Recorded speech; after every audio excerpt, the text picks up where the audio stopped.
Students, welcome to profile academy. जैसा कि आपको तो पता है कि हमने अपनी एक्सरसाइज स्टार्ट कर दी है 7.2। ठीक है, उसके कुछ क्वेश्चन हमने स्टार्ट कर लिए हैं और वो उनकी पूरी कंप्लीट एक्सप्लेनेशन के साथ वीडियो भी अपलोड हो चुकी है। अगर आपने वो नहीं देखा तो आप जाके वो देख लें। फुल डिटेल एंड एक्सप्लेनेशन के साथ सवाल को समझाया गया है। अब बिना देरी के हम चलते हैं अपने दूसरे सवाल को सॉल्व करते हैं। ठीक है, कल मैंने अपलोड की थी वीडियो 5 और 6 क्वेश्चन के, आज है 7 क्वेश्चन। ठीक है, इसमें क्या रहा है, यूजिंग स्लोप्स डेट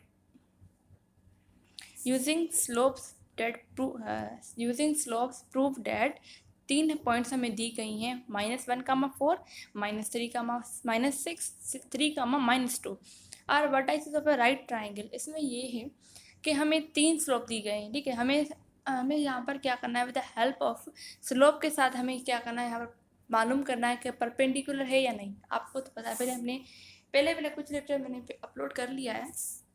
ट्राइंगल और उसकी जो भी डिटेल थी, उसके टाइप्स को पूरा डिफाइन कर लिया है। ठीक है, अगर आपको समझ में नहीं आ रहा तो मतलब आपने वो वीडियो नहीं देखी तो आप वो वीडियो देख लें। उसमें पूरी डिटेल के साथ ट्राइंगल और इसके टाइप को समझाया गया है। ठीक है, अब इसमें क्या है, हमें 3 वर्टाइसेस दिए गए हैं। इन तीनों वर्टाइसेस को क्या करेंगे, हम यूज़ करके अपने स्लोप को फाइंड करके और देन उसके बाद हम कंपेयर करेंगे कि कौन सा जो है वो राइट एंगल बना रहा है या कौन सा नहीं बना रहा। 3 जो हमने कंपेयर करते हैं ना, ट्राइंगल में क्या कंपेयर करते हैं कि ए बी जो है वो बराबर होना चाहिए बी सी के। बी सी को कंपेयर करते हैं सी ए सी के साथ, ट्राइंगल के साथ। ट्राइंगल में हमने यही तो पढ़ा था, बट यहाँ पर कुछ चीज़ चेंज है। ए बी का पहले हम स्लोप निकालेंगे, उसके बाद बी सी का स्लोप निकालेंगे, उसके बाद सी ए का स्लोप निकालेंगे। इन तीनों के स्लोप को निकाल के उसके बाद हम क्या करेंगे कि इन तीनों के स्लोप को देखेंगे कि कौन जो पहला स्लोप है वो क्या परपेंडिकुलर है दूसरे स्लोप के साथ, या जो दूसरा स्लोप है वो परपेंडिकुलर तीसरे स्लोप के साथ। हम इसको कंपेयर करके देन हमें इसका जवाब निकालना है। सिर्फ हमें स्लोप निकाल के और देन कंपेयर करना है कि कौन कौन सा स्लोप किसके साथ परपेंडिकुलर और कौन सा स्लोप किसके साथ पैरेलल है। बिना देरी के हम सवाल को स्टार्ट करते हैं। ठीक है, इतना सवाल तो आपको समझ में आ गया कि हमें करना क्या है। अब चलते हैं हम सॉल्यूशन। ए की पॉइंट है -1, 4, बी की पॉइंट है -3, -6 एंड सी की पॉइंट है 3, -2। ये 3 पॉइंट्स हमें दी गई हैं। अब हम क्या करेंगे, आपको तो पता है कि स्लोप का फार्मूला क्या होता है। आई थिंक सो डेट कि आपने याद भी कर लिया होगा। स्लोप का फार्मूला बिल्कुल आसान है, y2 minus y1 x2 minus x1। ठीक है, ये है स्लोप का फार्मूला। अब इसी फार्मूले की हेल्प से हम क्या करेंगे, अपने स्लोप m1 को फाइंड करेंगे। ठीक है, अब क्या है ए बी को क्या करेंगे, उसकी वैल्यूज को हम यूज़ करके एंड देन स्लोप फाइंड करेंगे। y2, इस दोनों पॉइंट्स को देखें, y2 माइनस y1 -6 -4, यहाँ पर ही मैंने लिख दिया है। ठीक है, उसके बाद क्या है x2 माइनस x1, क्या होगा -3 एंड देन यहाँ पर है -1 और फार्मूले में पहले से ही माइनस है तो माइनस टू माइनस प्लस, तो वहाँ यहाँ पर जो 1 हो जाएगा वो प्लस का हो जाएगा, -3 + 1। अब सिंपल सी कैलकुलेशन करेंगे, -10 डिवाइड बाय -2, माइनस और माइनस में आपस में क्या होगा, कैंसिल। एंड देन यहाँ पर 2 की टेबल लगेगी, यहाँ पर लगेगी 1 टाइम और यहाँ पर लगेगी 5 टाइम। तो हमें जो स्लोप m1 पहले जो मिला वो मिला 5। अब इसी तरह हम क्या करेंगे, m2 को भी फाइंड करेंगे एंड फिर उसके बाद m3 को भी फाइंड करेंगे। उसके बाद ही हम क्या करेंगे, कंपेयर करेंगे कौन सा स्लोप किसके साथ परपेंडिकुलर और किसका नहीं। चलते हैं आगे m2 को फाइंड करने के लिए। m1 समझ में आ गया कि हमने क्या किया, a और b की वैल्यूज़ को पुट किया स्लोप फार्मूले में और देन उसके बाद हमने m1 की वैल्यू फाइंड कर ली, वो मिली 5। अब चलते हैं m2 की वैल्यू को फाइंड करने के लिए। ठीक है, इसी तरह हम क्या करेंगे, bc की वैल्यूज़ को यूज़ करके इन द हम स्लोप वाले फार्मूले में पुट करके एंड देन उसके बाद क्या करेंगे, m2 स्लोप फाइंड कर लेंगे अपना। ठीक है, अगर आपको पॉइंट्स याद नहीं तो मैं यहाँ पर 1 मिनट, हाँ पॉइंट्स ये हैं कि जो b की पॉइंट है वो है -3, -6, ये b की पॉइंट है। आपकी हेल्प के लिए मैं यहाँ पर लिख भी देती हूँ। और c की जो पॉइंट है वो है 3, -2। ठीक है, इन दोनों पॉइंट्स को हम क्या करेंगे, अब यूज़ करेंगे। फार्मूला क्या था, y2 minus y1 divide by x2 minus x1। y2 क्या है यहाँ पर y2 है -2 एंड देन यहाँ पर है y1 -6 और माइनस फार्मूले के तो दोनों क्या हो जाएंगे, प्लस का 6, -2 + 6। यहाँ पर ये वैल्यूज पुट कर दी। अब करेंगे एब्सिसा की बात। एब्सिसा क्या है कि 3 माइनस फार्मूले का एंड देन माइनस यहाँ पर है, तो माइनस टू माइनस प्लस, तो 3 + 3। सिंपल सी कैलकुलेशन करेंगे, -2 + 6 क्या होगा 4 डिवाइड बाय 3 + 3 6। 2 की टेबल लगेगी यहाँ पर, 2 की टेबल लगेगी यहाँ पर 2 टाइम और यहाँ पर 3 टाइम। तो यहाँ पर जो हमें m2 स्लोप मिला वो मिला 2/3। इतने से समझ में आया। अब इससे ही सेम स्टेप के साथ क्या करेंगे, हम अपने m3 जो स्लोप 3 है उसको फाइंड करेंगे। ठीक है, वैल्यूज यहाँ पर लिखी हुई है और देन यहाँ पर मैं a की वैल्यू भी देखती हूँ कि a की वैल्यू है -1,4। ये a की वैल्यू है। ठीक है, अब इन दोनों वैल्यूज को हम यूज़ करेंगे, c और a की वैल्यू को, एंड देन हमें जो यहाँ पर तीसरा स्लोप मिला वो मिला -3 डिवाइड बाय 2। 3 स्लोप फाइंड हो गए। अब चलते हैं आंसर की तरफ। समझ में आ गया, हमने 3 स्लोप फाइंड किए, सेम फार्मूला था। अगर आपको समझ में नहीं आया तो आप वीडियो को पॉज करके एंड वीडियो को पे करके आप देख लें कि हमने कौन सा स्टेप किस लिए यूज़ किया। और अगर समझ में नहीं आया तो स्लोप वाली वीडियो है वो भी मैंने भेज दी है, अपलोड कर लिए, आप वो देख लें। अगर ज़्यादा कन्फ्यूजन है तो कमेंट बॉक्स में कमेंट करें एंड देन उसका जवाब ज़रूर मिलेगा आपको। ठीक है, अब चलते हैं इनको कंपेयर करने के बाद हमें जो m2 मिला था, m2 क्या था, m2 हमें मिला था, m2 मिला था हमें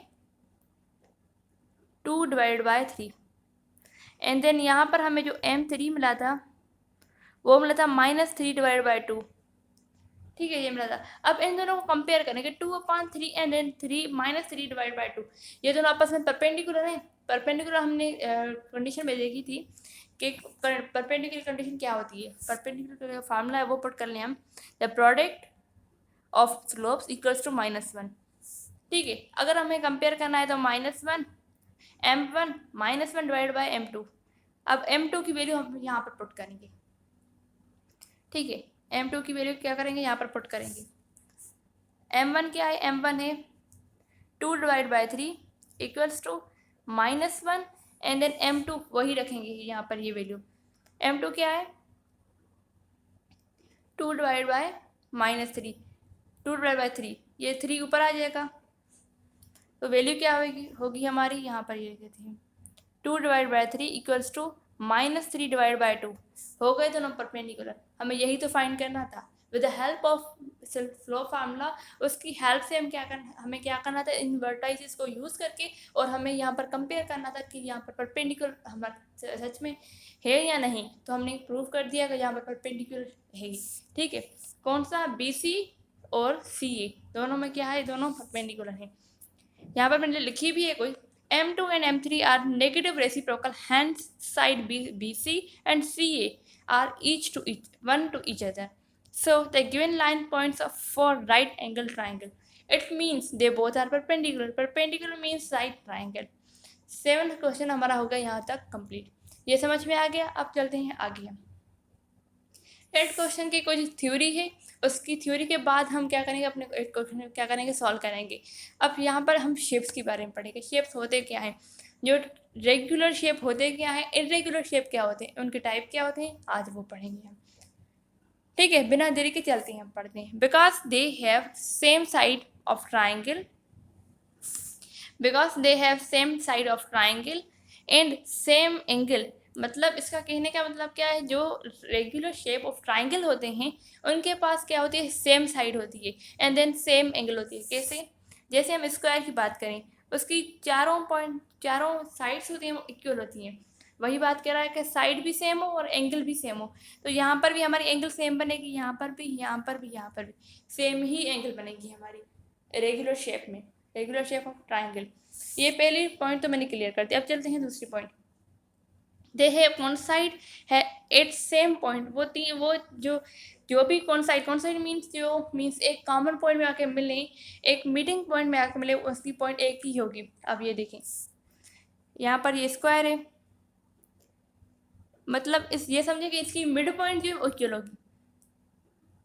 ये पॉइंट, ये एक ही पॉइंट है, इसका सेंटर जो है वो मिड पॉइंट है। तो हमारे यहाँ पर ये बात भी क्लियर हो गई कि ये जो कॉन्साइड होगी वो क्या होगी, एक ही सेम पॉइंट में होगी। एंड देन जो इनकी shapes of in their mid point होगी वो भी इक्वल ही होगी। यहाँ पर एक ही है वो इक्वल ही होगी। वो, और अब इसके टाइप्स क्या है वो पढ़ेंगे, एंड देन उसके जो शेप्स हैं उनको क्लियरफाई करेंगे। ठीक है, तो जो रेगुलर शेप ऑफ ट्राइंगल है उसका एक टाइप है रेक्टेंगुलर। रेक्टेंगुलर कैसे बनता है?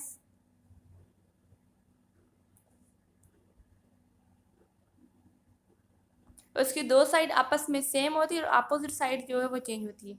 ठीक है, रेक्टेंगुलर। अब ये देखें, एक ही पॉइंट में वन साइड हो रहे हैं, उनकी एक ही मिड पॉइंट है, तो ये क्या है? Regular shape of triangle. Parallelogram, parallelogram कैसा होता है ये तो आपको पता होगा।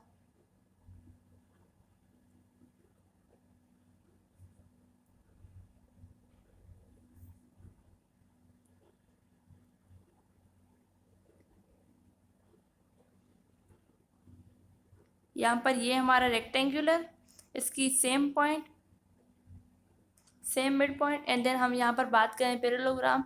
जो पहले मैंने बनाया था वो पैरेललोग्राम था, सॉरी। ठीक है, अभी क्लियर कर देती मैंने कि ये हमारा पैरेललोग्राम। ठीक है, इसकी भी एक की मिड पॉइंट को क्या होगी? वो सेम होगी। अब रोम्बस की बात करें, रोम्बस क्या होगा? हम्म,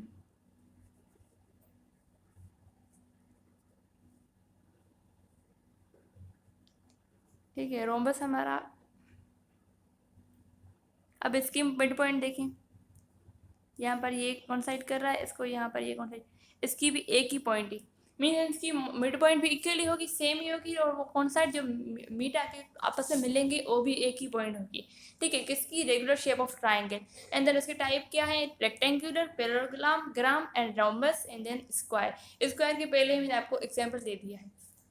ठीक है, अब इरेगुलर शेप की बात करते हैं। यहाँ पर ही समझ में आ गए सारे पॉइंट्स। अब आगे चलते हैं। इरेगुलर शेप ऑफ ट्राइंगल, यहाँ पर क्या होगा? जो हमने रेगुलर के लिए कही पॉइंट्स, वो उसकी अपोजिट जो होगी वो इरेगुलर शेप के लिए होगी, because they have no same side and angle of triangle. All sides in their mid point are unequal. कैसे? इसके दो टाइप्स हैं, एक ट्रेपेजॉइड जिसे हम ट्रेपेजियम भी कहते हैं, एंड देन दूसरा है काइट।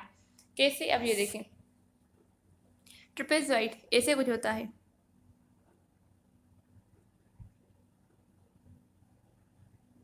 ठीक है, ट्रेपेजॉइड। अब इसकी मिड पॉइंट देखना एक मिनट।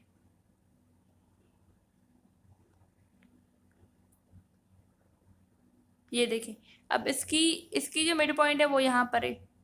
मैं रेड पेन से मार्क कर देती हूँ। इसकी जो मिड पॉइंट है, मिड पॉइंट क्या होती है? बीच वाला साइड। ये मिड पॉइंट यहाँ पर है, और इसकी जो मिड पॉइंट है वो यहाँ पर है। ठीक है, अगर हम यहाँ पर कंपेयर करें रेगुलर शेप के एक टाइप को, स्क्वायर को उठा लेते हैं। अब इसकी जो मिड पॉइंट है वो यहाँ पर है, और इसकी भी यही मिड पॉइंट है। इस दोनों की मिड पॉइंट क्या है? सेम है। किसकी? स्क्वायर की। स्क्वायर जो शेप है, स्क्वायर ट्राइंगल, रेगुलर ट्राइंगल। ठीक है, जिसका टाइप है ये स्क्वायर। अब यहाँ पर ट्रेपेजियम या ट्रेपेजॉइड जो है, उसकी मिड पॉइंट क्या है? सेम नहीं है, ना ही उसकी साइड जो है वो सेम है। साइड भी सेम नहीं, एंगल भी सेम नहीं। ठीक है, अब हम काइट की बात करते हैं। ठीक है, काइट को कैसे होती है? काइट ऐसे बनती है ना।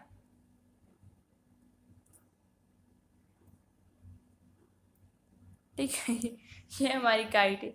एंड देन यहाँ पर इसकी मिड पॉइंट देखें, इसकी मिड पॉइंट यहाँ पर इसकी ये है, रेड कलर, इसकी ये है। ठीक है, और यहाँ पर इसकी मिड पॉइंट देखें तो इसकी ये है।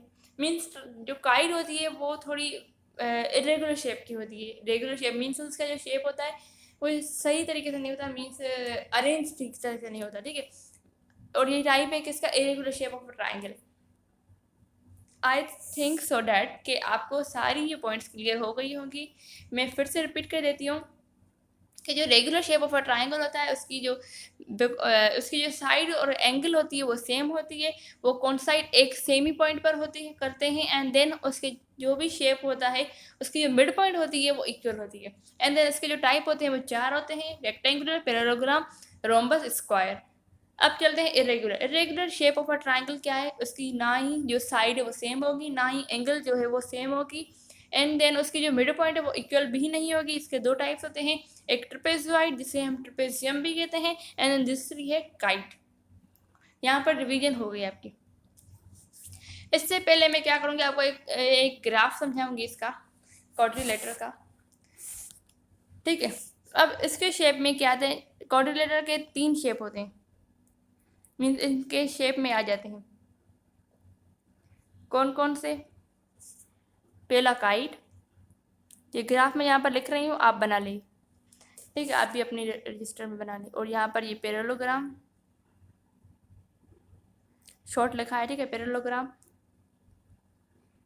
और यहाँ पर ट्रेपेजॉइड।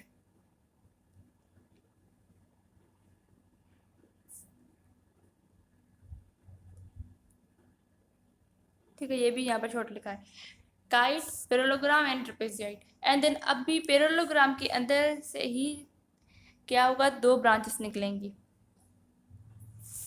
जो होगी एक रोम्बस, जो हमने अभी टाइप पढ़ा, ये इरेगुलर शेप है। ठीक है, रोम्बस, एंड देन दूसरा रेक्टेंगुलर। ठीक है, रोम्बस और रेक्टेंगुलर। अब इन दोनों के शेप में क्या निकलेगा, हमारा स्क्वायर। ठीक है, ये देखें, पहले क्या आ जाता है, पहले आ जाता है कौन सी पे, हाँ, पहले हमारा क्वाड्रिलेटर आ जाता है। इसके अंदर ही 2-3 टाइप्स निकलते हैं, 3 शाखें निकलती हैं, 3 ब्रांचेस निकलती हैं, एक काइट, दूसरा पैरेललोग्राम और तीसरा ट्रेपेजॉइड। एंड देन पैरेललोग्राम के अंदर 2 ब्रांचेस निकलती है, एक रोम्बस एंड देन दूसरा रेक्टेंगुलर।